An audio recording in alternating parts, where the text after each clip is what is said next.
जय श्री राधे। जय श्री सीताराम। दोस्तों, जरा अपने जीवन को एक क्षण के लिए शांत होकर देखिए।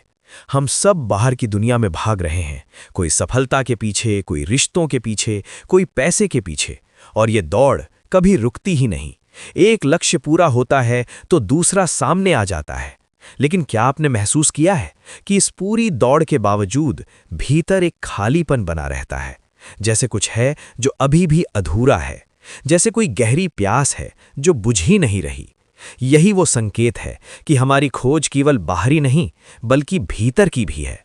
और जब ये बात धीरे धीरे समझ में आने लगती है, तब मन स्वयं पूछता है, क्या कोई ऐसा मार्ग है जो मुझे स्थायी शांति दे सके, जो केवल कुछ समय का सुख नहीं बल्कि एक ऐसी स्थिति दे जहां डर खत्म हो जाए, जहां मन स्थिर हो जाए और जीवन में गहरा संतोष आ जाए। दोस्तों, संतों ने इसी प्रश्न का उत्तर दिया है, और उनका उत्तर बहुत सरल है, नाम। उन्होंने कहा कि इस युग में, इस अशांत समय में अगर कोई एक साधना है जो हर व्यक्ति के लिए संभव है और जो सीधे हृदय को बदल सकती है, तो वो है नाम जप। अब यहाँ एक गहरी बात समझिए। नाम जप केवल शब्दों को दोहराना नहीं है, ये अपने भीतर एक नई ऊर्जा को जगाना है। जब आप बार बार भगवान का नाम लेते हैं तो धीरे धीरे आपका मन उसी धारा में बहने लगता है। आपके विचार बदलने लगते हैं, आपकी प्रतिक्रिया बदलने लगती है, और सबसे महत्वपूर्ण, आपकी चेतना का स्तर बदलने लगता है। यही कारण है कि संत इसे जीवन की सबसे बड़ी पूंजी कहते हैं, क्योंकि बाकी सारी पूंजी, धन, संबंध, शरीर समय के साथ बदल जाते हैं, लेकिन नाम की पूंजी आपके साथ रहती है, जन्म जन्मांतर तक। और यही पूंजी आपको हर कठिन परिस्थिति में संभालती है, आपको गिरने से बचाती है और आपको उस दिशा में ले जाती है जहां से सच्चा आनंद शुरू होता है। इसलिए आज का ये सत्संग केवल जानकारी देने के लिए नहीं है, बल्कि आपको उस साधना से जोड़ने के लिए है जो आपके जीवन की दिशा बदल सकती है। तो खुले मन से, श्रद्धा के साथ इसे सुनिए, क्योंकि हो सकता है यही वो क्षण हो जहां से आपकी आध्यात्मिक यात्रा वास्तव में शुरू हो। दोस्तों, अब इस सब कुछ शब्द को थोड़ा गहराई से समझते हैं, क्योंकि जब संत कहते हैं कि नाम जप से सब कुछ मिलता है, तो वे कोई भावनात्मक बात नहीं कर रहे होते, वे एक आध्यात्मिक विज्ञान की ओर संकेत कर रहे होते हैं। देखिए, इस सृष्टि में जो कुछ भी है, रूप, ध्वनि, ऊर्जा, विचार, सब एक ही मूल स्रोत से निकले हैं, और वो स्रोत है चेतना। जब हम नाम जप करते हैं तो हम उस मूल चेतना के साथ एक सीधा संबंध स्थापित करते हैं। इसीलिए नाम केवल शब्द नहीं रहता, वो एक जीवित शक्ति बन जाता है। अब बीज वाले उदाहरण को थोड़ा और गहराई से समझिए। जब आप एक बीज को जमीन में डालते हैं तो शुरू में कुछ दिखाई नहीं देता, लेकिन भीतर एक प्रक्रिया चल रही होती है। धीरे धीरे वो बीज फूटता है, जड़ें बनती हैं, और फिर एक दिन वही बीज एक विशाल वृक्ष बन जाता है। ठीक इसी प्रकार जब आप नाम जप शुरू करते हैं तो शुरू में आपको कुछ विशेष अनुभव नहीं होता, लेकिन भीतर आपके चित्त में एक गहरी प्रक्रिया चल रही होती है। आपके पुराने संस्कार जो कई जन्मों से जमा हुए हैं, धीरे धीरे साफ होने लगते हैं।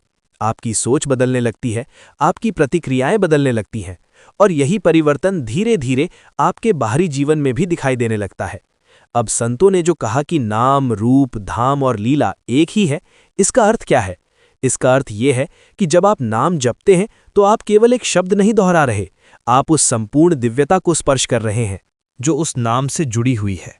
जैसे राम नाम लेते ही केवल अक्षर नहीं आते, बल्कि उनके साथ एक पूरा भाव, एक पूरा स्वरूप, एक पूरी ऊर्जा जुड़ी होती है। और जब आप बार बार उस नाम का जप करते हैं तो धीरे धीरे वो रूप आपके भीतर स्पष्ट होने लगता है, कभी ध्यान में, कभी स्वप्न में, कभी किसी गहरी शांति के रूप में। और यही धाम का अनुभव है, जहां आपका मन एक दिव्य स्थान में प्रवेश करता है, जहां केवल शांति और आनंद होता है। और फिर धीरे धीरे उस नाम के माध्यम से आपको भगवान की लीला का भी अनुभव होने लगता है। यानी जीवन में जो घटनाएं हो रही हैं, आप उन्हें एक नए दृष्टिकोण से देखने लगते हैं। अब वे केवल घटनाएं नहीं रहती, बल्कि एक दिव्य योजना का हिस्सा लगने लगती हैं। और यही वो अवस्था है जहां साधक समझता है कि वास्तव में नाम जप उसे भीतर से बदल रहा है। अब कर्मों की बात। दोस्तों, हमारे जीवन में जो भी सुख दुख आते हैं, वे हमारे पुराने कर्मों का परिणाम होते हैं। लेकिन जब आप नाम जप करते हैं तो वो आपके कर्मों की गति को बदल देता है। वो आपके भीतर ऐसी जागरूकता लाता है कि आप वही गलतियां दोहराना बंद कर देते हैं और धीरे धीरे पुराने कर्मों का प्रभाव भी कम होने लगता है। इसीलिए कहा गया कि नाम जप से भाग्य बदल सकता है, क्योंकि भाग्य कोई बाहर की चीज नहीं है, वो आपके भीतर के संस्कारों का ही परिणाम है। और जब संस्कार बदलते हैं तो भाग्य भी बदल जाता है। और अंत में सबसे गहरी बात, जब आप नाम जपते हैं तो आप केवल भगवान को नहीं पुकार रहे होते, बल्कि आप अपने भीतर सोई हुई उसी दिव्य चेतना को जगा रहे होते हैं जो पहले से ही आपके अंदर मौजूद है। नाम जप उस चेतना को सक्रिय करता है, उसे प्रकट करता है, और धीरे धीरे एक समय ऐसा आता है जब साधक को महसूस होता है कि जो वो खोज रहा था वो कहीं बाहर नहीं बल्कि हमेशा से उसके भीतर ही था। और नाम जप उसी तक पहुंचने का सबसे सरल और सबसे सीधा मार्ग है। अब इस सत्य को थोड़ा और गहराई से समझते हैं, क्योंकि जब संत कहते हैं कि नाम जप सभी रोगों की रामबाण औषधि है, तो ये कोई प्रतीकात्मक बात नहीं है। ये हमारे शरीर, मन और चेतना तीनों स्तरों पर काम करने वाला एक गहरा विज्ञान है। देखिए, हर रोग की जड़ क्या है? असंतुलन। जब शरीर में असंतुलन होता है तो शारीरिक रोग पैदा होते हैं। जब मन में असंतुलन होता है तो चिंता, भय और अवसाद उत्पन्न होते हैं। और जब आत्मा अपने स्रोत से कट जाती है तो जीवन में एक गहरा खालीपन और भटकाव आ जाता है। नाम जप इन तीनों स्तरों पर संतुलन को वापस लाता है। सबसे पहले मानसिक स्तर को समझिए। हमारा मन हर समय विचारों से भरा रहता है। एक विचार जाता है तो दूसरा आ जाता है, और अधिकतर विचार नकारात्मक होते हैं। भविष्य की चिंता, अतीत का पछतावा, दूसरों से तुलना, यही निरंतर चलने वाला मानसिक शोर धीरे धीरे तनाव और अवसाद में बदल जाता है। लेकिन जब आप नाम जप करते हैं तो आप अपने मन को एक ही धारा में बांध देते हैं। बार बार वही नाम, वही ध्वनि, वही भाव। इससे मन की बिखरी हुई ऊर्जा एक जगह इकट्ठी होने लगती है, और जैसे ही ये एकाग्रता बढ़ती है वैसे ही अनावश्यक विचार स्वतः कमजोर होने लगते हैं। ये वैसा ही है जैसे एक कमरे में बहुत अंधेरा हो और आप एक दीपक जला दें। अंधेरे को हटाने के लिए आपको अलग से कुछ नहीं करना पड़ता, प्रकाश आते ही अंधेरा स्वयं चला जाता है। ठीक वैसे ही नाम जप मन में प्रकाश भरता है और मानसिक अंधकार धीरे धीरे समाप्त होने लगता है। अब शारीरिक स्तर पर आइए। हमारे शरीर में जो भी रोग उत्पन्न होते हैं उनका एक बड़ा कारण हमारी प्राण शक्ति का कमजोर होना है। जब जीवन ऊर्जा यानी प्राण संतुलित और प्रबल होती है तो शरीर स्वयं को ठीक करने की क्षमता रखता है। लेकिन तनाव, भय, क्रोध और नकारात्मक भावनाएं इस प्राण शक्ति को कमजोर कर देती हैं, और तब रोग पनपने लगते हैं। नाम जप इस प्राण ऊर्जा को पुनः सक्रिय करता है। जब आप शांति से बैठकर नाम जप करते हैं तो आपकी सांसें धीमी और गहरी हो जाती हैं, हृदय की गति संतुलित होती है और शरीर एक हीलिंग स्टेट में प्रवेश करता है। आधुनिक विज्ञान भी ये मानता है कि जब मन शांत होता है तो शरीर की हीलिंग पावर कई गुना बढ़ जाती है।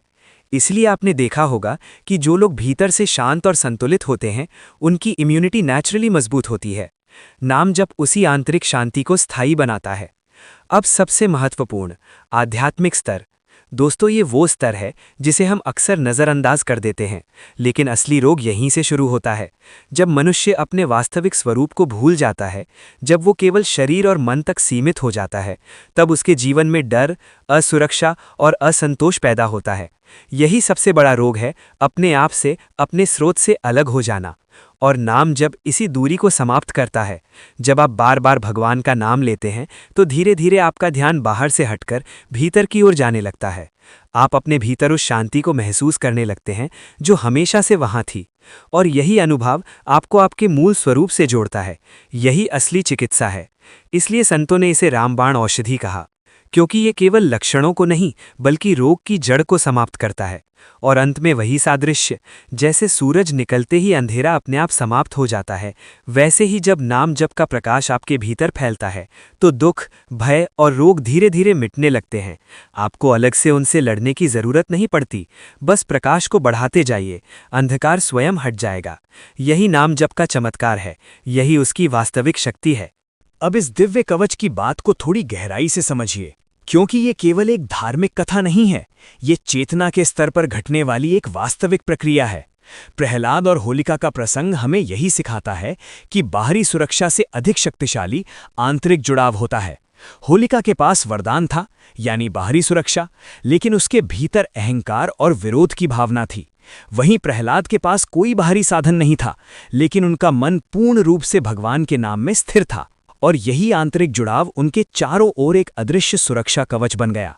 दोस्तों, जब आप नाम जप करते हैं तो आप केवल शब्दों का उच्चारण नहीं कर रहे होते, आप अपने चारों ओर एक विशेष प्रकार की ऊर्जा का निर्माण कर रहे होते हैं। ये ऊर्जा आपके विचारों, भावनाओं और प्राण शक्ति से मिलकर बनती है, और जब ये शुद्ध और स्थिर हो जाती है तो ये आपके चारों ओर एक प्रोटेक्टिव फील्ड यानी एक दिव्य कवच बना देती है। अब इसे सरल भाषा में समझिए। जैसे जब आपका मन बहुत नकारात्मक होता है तो छोटी छोटी बातें भी आपको परेशान कर देती हैं, लेकिन जब आप भीतर से शांत और स्थिर होते हैं तो बड़ी से बड़ी समस्या भी आपको उतना प्रभावित नहीं कर पाती। यही अंतर है। नाम जप इस आंतरिक स्थिरता को इतना मजबूत बना देता है कि बाहरी परिस्थितियां आपका कुछ नहीं बिगाड़ पाती, और यही सच्ची रक्षा है। अब नकारात्मक ऊर्जा की बात। दोस्तों, इस दुनिया में केवल भौतिक चीजें ही नहीं हैं। विचार, भावनाएं, वातावरण सब ऊर्जा के रूप में काम करते हैं। जब आप नाम जप करते हैं तो आपकी ऊर्जा की फ्रीक्वेंसी बदल जाती है। आप एक उच्च स्तर पर कंपन करने लगते हैं, और निम्न स्तर की नकारात्मक ऊर्जा उस फ्रीक्वेंसी के साथ टिक नहीं पाती। इसलिए कहा जाता है कि नाम जप करने वाले के पास नकारात्मक शक्तियां नहीं टिकती। ये कोई अंधविश्वास नहीं, बल्कि ऊर्जा का नियम है। अब संकट टलने की बात। आपने कई बार देखा होगा कि कोई दुर्घटना होने वाली थी, लेकिन किसी कारण से आप बच गए। कभी अचानक रास्ता बदल गया, कभी देर हो गई, कभी कोई व्यक्ति बीच में आ गया, और बाद में आपको समझ में आता है कि अगर वो ऐसा नहीं होता तो कुछ गलत हो सकता था। दोस्तों, ये वही अदृश्य संरक्षण है जो साधक के जीवन में काम करता है। और सच यही है कि हमें पता भी नहीं चलता कि हम कितनी बार बच चुके हैं, क्योंकि वो सुरक्षा इतनी सूक्ष्म होती है कि वो बिना शोर के काम करती है। और अंत में कलयुग की बात। आज का समय बहुत तेज है। हर तरफ जानकारी है लेकिन शांति नहीं है। हर तरफ संपर्क है लेकिन संबंध नहीं है। हर तरफ साधन है लेकिन संतोष नहीं है। ऐसे समय में मन बहुत जल्दी भटकता है, डर और भ्रम में फंस जाता है, और ऐसे में बाहरी सुरक्षा पर्याप्त नहीं होती। आपको भीतर से मजबूत होना पड़ता है, और यही काम नाम जप करता है। ये आपको भीतर से स्थिर करता है, आपको उस चेतना से जोड़ता है जहां डर का कोई स्थान नहीं होता। इसलिए संतों ने स्पष्ट कहा कि इस युग में अगर कोई सच्ची सुरक्षा है तो वो नाम है, क्योंकि ये आपको केवल बचाता ही नहीं बल्कि आपको इतना जागरूक बना देता है कि आप सही निर्णय लेने लगते हैं, और यही सबसे बड़ी रक्षा है। अब इस प्रश्न को थोड़ा और गहराई से समझिए, क्योंकि यही वो मोड़ है जहां अधिकांश साधक रुक जाते हैं। मेरा मन नहीं लगता। ये वाक्य सुनने में बहुत साधारण लगता है, लेकिन इसके पीछे एक गहरा भ्रम छुपा होता है। हम सोचते हैं कि पहले मन शांत होगा तब हम जप करेंगे, लेकिन सच्चाई बिल्कुल उल्टी है। मन अपने आप कभी शांत नहीं होता। उसका स्वभाव ही चंचल है। वो हमेशा किसी न किसी विचार, किसी न किसी इच्छा के पीछे भागता रहता है। इसलिए अगर आप ये इंतजार करेंगे कि पहले मन स्थिर हो जाए फिर मैं नाम जप शुरू करूंगा, तो वो समय कभी आएगा ही नहीं। साधना का नियम है पहले अभ्यास फिर अनुभव। जब आप नाम जप शुरू करते हैं तो शुरुआत में मन का भागना बिल्कुल स्वाभाविक है। वो आपको बार बार बाहर की दुनिया में खींचेगा, कभी पुराने विचार लाएगा, कभी भविष्य की चिंता, कभी बोरियत का एहसास। और यही वो क्षण होता है जहां आपको निर्णय लेना होता है कि आप मन के पीछे चलेंगे या नाम को पकड़ कर रखेंगे। दोस्तों, साधना का अर्थ ही है मन के विपरीत जाकर भी सही कार्य को करना। इसलिए यहां आपको बस एक सरल सा नियम अपनाना है। चाहे मन लगे या न लगे, नाम जप को रोकना नहीं है। आप चलते फिरते, काम करते हुए, यहां तक कि आराम करते हुए भी भीतर ही भीतर नाम को चलते रहने दें। ये निरंतरता ही धीरे धीरे आपके मन को प्रशिक्षित करती है। जैसे एक बच्चे को बार बार समझाने से वो सीख जाता है, वैसे ही मन भी धीरे धीरे नाम की आदत डाल लेता है। और फिर एक समय ऐसा आता है जब आपको अलग से प्रयास नहीं करना पड़ता, नाम अपने आप चलने लगता है। आप कुछ और कर रहे होते हैं, लेकिन भीतर एक धारा निरंतर बह रही होती है। और यही असली सिद्धि है, क्योंकि अब जप आप नहीं कर रहे, बल्कि नाम स्वयं आपको जप रहा है। यही वो अवस्था है जहां साधना प्रयास से उठकर स्वभाव बन जाती है। और जब नाम स्वभाव बन जाता है, तब मन अपने आप शांत होने लगता है, ध्यान अपने आप लगने लगता है, और साधक को वो आनंद मिलने लगता है जिसकी उसे शुरुआत से तलाश थी। अब इस चेतावनी को बहुत गहराई से समझना जरूरी है, क्योंकि साधना में जितनी ऊंचाई होती है उतना ही सूक्ष्म खतरा भी होता है, और वो खतरा है अहंकार। देखिए, जब कोई व्यक्ति नाम जप शुरू करता है तो धीरे धीरे उसके भीतर परिवर्तन आने लगता है। मन शांत होने लगता है, कुछ अनुभव भी होने लगते हैं और यहीं पर एक बहुत सूक्ष्म भावना जन्म लेती है, मैं कुछ खास कर रहा हूं। यही मैं का भाव धीरे धीरे साधना की ऊर्जा को कम करने लगता है, क्योंकि नाम जप का सार ही है अहंकार का विलय। और अगर जप करते करते अहंकार बढ़ने लगे तो ये वैसा ही है जैसे आप एक तरफ सफाई कर रहे हैं और दूसरी तरफ गंदगी फैलाते जा रहे हैं। इसलिए संतों ने हमेशा कहा कि नाम जप का फल केवल उसी को मिलता है जो भीतर से विनम्र होता है, जो खुद को साधक मानता है, न कि सिद्ध। अब एक और गहरी बात, अहंकार केवल ये नहीं है कि आप दूसरों को दिखाएं कि आप कितना जप करते हैं। अहंकार ये भी है जब आप भीतर ही भीतर खुद को दूसरों से बेहतर समझने लगते हैं, जब आप तुलना करने लगते हैं, मैं उससे ज्यादा जप करता हूं। यही तुलना धीरे धीरे आपको नाम से दूर कर देती है, क्योंकि अब आपका ध्यान भगवान पर नहीं बल्कि अपने मैं पर आ जाता है। इसलिए साधना का सही मार्ग है चुपचाप, बिना किसी दिखावे के, बिना किसी तुलना के, बस निरंतर नाम जप करते रहना। जैसे कोई किसान बीज बोकर रोज उसे पानी देता है, वो हर दिन ये नहीं देखता कि पेड़ कितना बड़ा हुआ, वो बस अपना कार्य करता रहता है और एक दिन वही बीज एक विशाल वृक्ष बन जाता है। ठीक वैसे ही आपको भी अपने जप को बिना परिणाम की चिंता किए, बिना किसी प्रदर्शन के बस करते रहना है। और जहां तक दूसरों को नाम जप सिखाने की बात है, ये निश्चित रूप से एक बहुत बड़ा पुण्य है, क्योंकि आप किसी को उसके जीवन का सबसे बड़ा खजाना दे रहे हैं। लेकिन यहां भी सावधानी जरूरी है। ये भावना नहीं आनी चाहिए कि मैं उसे सिखा रहा हूं, बल्कि ये समझना चाहिए कि नाम स्वयं आपसे ये कार्य करवा रहा है, आप केवल एक माध्यम है। और जैसे ही ये भावना बनी रहती है, आपका जप सुरक्षित रहता है और आपकी साधना निरंतर आगे बढ़ती रहती है। यही संतों की शिक्षा है, यही नाम जप का वास्तविक मार्ग है। तो साधकों, अब इस पूरे सत्संग का सार अपने हृदय में उतार लीजिए, क्योंकि ये केवल सुनने की बात नहीं है, इसे जीने की बात है। आपने जाना कि नाम जप केवल एक साधना नहीं बल्कि जीवन का आधार बन सकता है। ये आपको वो सब दे सकता है जिसकी आपको तलाश है, शांति, संतुलन, सुरक्षा और अंततः परमात्मा से जुड़ाव। लेकिन यहां एक सच्चाई को स्वीकार करना होगा कि ये मार्ग तुरंत परिणाम देने वाला नहीं है। जैसे कोई बीज बोने के बाद तुरंत फल नहीं देता, वैसे ही नाम जप भी समय लेता है। और यही वो जगह है जहां अधिकतर लोग हार मान लेते हैं। इसलिए आपको खुद से एक वचन लेना होगा कि आप परिणाम के पीछे नहीं भागेंगे, बल्कि अभ्यास पर ध्यान देंगे, धैर्य रखेंगे, निरंतरता बनाए रखेंगे और सबसे महत्वपूर्ण, श्रद्धा को जीवित रखेंगे। क्योंकि श्रद्धा ही वो शक्ति है जो आपको हर गिरावट के बाद फिर से खड़ा करती है।